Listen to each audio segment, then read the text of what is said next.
تو غالب ہی مجھے مغلوب ہونے سے بچاتے ہیں۔ آج جب میرے سامنے ادبیات اردو کی انتہائی معتبر شخصیات تشریف فرما ہیں تو میں بقول غالب محسوس کر رہا ہوں کہ وہ آئے بزم سخن میں خدا کی قدرت ہے۔ کبھی ہم ان کو کبھی اپنے گھر کو دیکھتے ہیں۔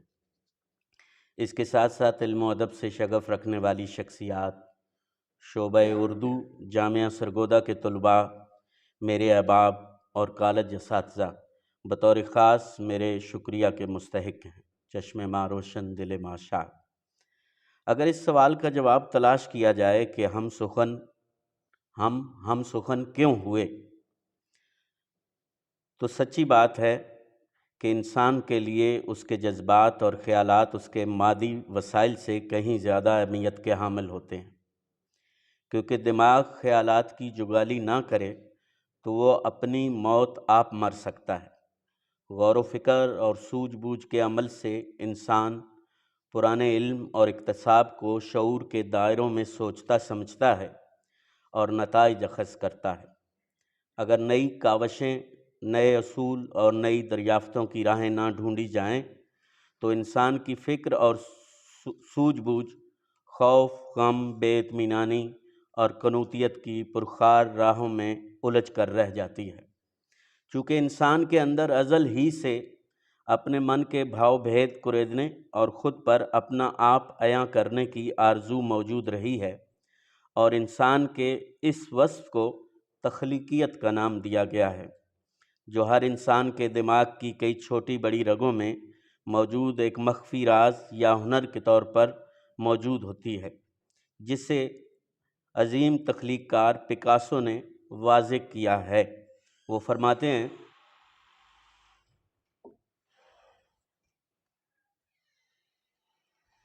پکاسو کہتے ہیں، سبھی بچے پیدائشی تخلیق کار اور فنکار ہوتے ہیں، مسئلہ صرف یہ ہے کہ ایک غیر تخلیقی معاشرہ اس کی راہ میں ایسی دشواریاں حائل کر دیتا ہے کہ سن بلوغت تک پہنچتے پہنچتے اس کی تخلیقیت اپنی موت آپ مر جاتی ہے۔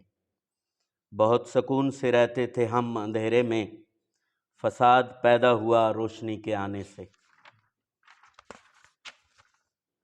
قابل افسوس ہے یہ بات کہ ہم آج جس معاشرے میں سانس لے رہے ہیں وہ حد سے زیادہ زر پرستی اور مادہ پرستی کے آسیب تلے دب چکا ہے۔ یہی وجہ ہے کہ نیازی صاحب کو یہ کہنا پڑا کہ اس شہر پہ آسیب کا سایہ ہے یا کیا ہے، کہ حرکت تیز تر ہے اور سفر آہستہ آہستہ۔ معاملہ یہ ہے کہ ہوس پرستی کی شکل میں ڈھل کر انسان اپنی تخلیقی روح کو بے رحمی سے اپنے قدموں تلے رونتا چلا جاتا ہے۔ اب ذرا سوچئے، اگر کوئی معاشرہ اپنی نوجوان نسل کے ساتھ ایسا کرے تو اس کا انجام کیا ہوگا؟ آج ہم ایسا ہی کر رہے ہیں، کیونکہ ہم اپنے بچوں کو فنکار نہیں بلکہ صنعت کار یا افسر بنانا چاہتے ہیں، کیونکہ ہمارے نزدیک یہی ان کا روشن مستقبل ہے۔ اس کا سیدھا سادہ مطلب تو یہ ہوا کہ ہم آہستہ آہستہ ایک غیر تخلیقی معاشرے میں ڈھلتے چلے جا رہے ہیں، اور یہ بات آپ سب جانتے ہیں کہ ایک غیر تخلیقی معاشرہ بانجھ معاشرہ ہوتا ہے، سرد رویوں کا معاشرہ، جہاں جمالیاتی حسن ناپید ہوتا ہے۔ اس کے جہاں اور بہت سے نقصانات ہیں، وہاں ایک یہ بھی ہے کہ ہم چاہتے نہ چاہتے ہوئے جانے انجانے میں اپنے اندر سے تخلیقیت کا حسن ختم کر دیتے ہیں، جس سے ہماری روح گونگی بہری ہوتی چلی جاتی ہے اور ہم جذبوں کی زبان سے بے بہرہ ہو جاتے ہیں۔ حالانکہ ہم سب کو یہ معلوم ہے کہ ایک معاشرے کا تخلیقی معاشرے میں ڈھلنا اتنا ضروری ہے کہ معاشرہ اپنے مسائل جو ہے اس کو حل کر سکے، اور افراد جو ہیں وہ زندگی کی تابانی کو محسوس کر سکیں۔ اسی احساس کی آنچ کو ہم نے محسوس کیا تو پھر ہم دبیر، ریاض، نثار، عمیر، باسط، راشد، افتخار نہیں بلکہ ہم سخن ہو گئے۔ ہماری خواہش ہے کہ ہم جہاں اپنی تخلیقی صلاحیتوں کو زندہ رکھیں وہاں اپنے آنے والی نسلوں کو بھی یہ شعور عملی طور پر منتقل کریں۔ یہی ہم سخن کا بنیادی ہدف بھی ہے۔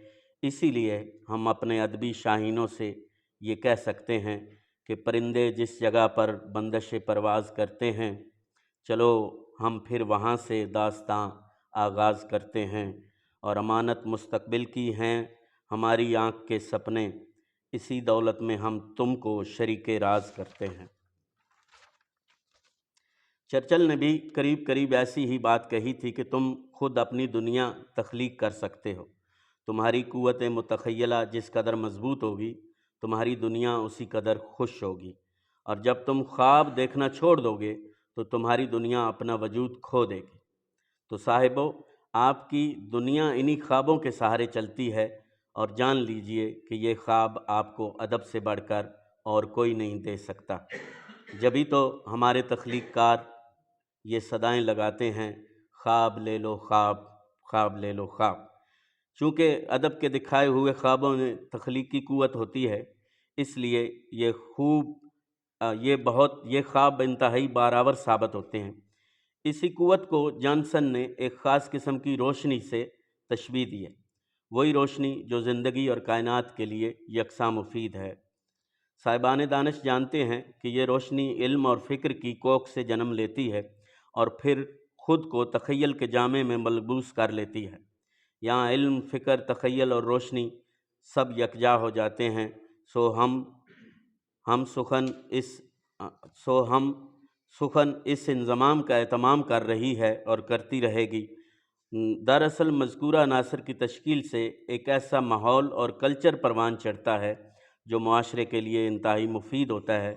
ہم بھی ایسے ہی ادبی کلچر کو پروان چڑھانے کے لیے کوشاں ہیں۔